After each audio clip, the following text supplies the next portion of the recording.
अस्सलाम वालेकुम दोस्तों, welcome back to my YouTube channel. आज की वीडियो उर्दू हैंड राइटिंग पर होगी। आज की वीडियो में हम कट मार्कर भी यूज़ करेंगे और कट फाउंटेन पेन भी यूज़ करेंगे। और कट फाउंटेन पेन हमने एक वीडियो में आपको फाउंटेन पेन को कट लगाना सिखाया था, तो अगर किसी को बनाना है उस तरह तो वीडियो देख सकता है।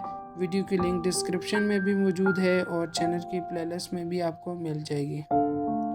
और जो अपनी उर्दू हैंड राइटिंग इम्प्रूव करना चाहता है तो साथ साथ प्रैक्टिस करे और एक कट पेन बना ले जिस तरह हमने वीडियो में सिखाया था। तो इस तरह से अपनी प्रैक्टिस करे ताकि अपने बोर्ड एग्ज़ाम में या किसी भी एग्ज़ाम में अच्छे नंबर ले सके उर्दू पेपर्स में। तो चलें शुरू करते हैं लिखना।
आपका आखिर तक देखने का बहुत बहुत शुक्रिया। चैनल पर अगर नए हैं तो सब्सक्राइब लाजमी करें।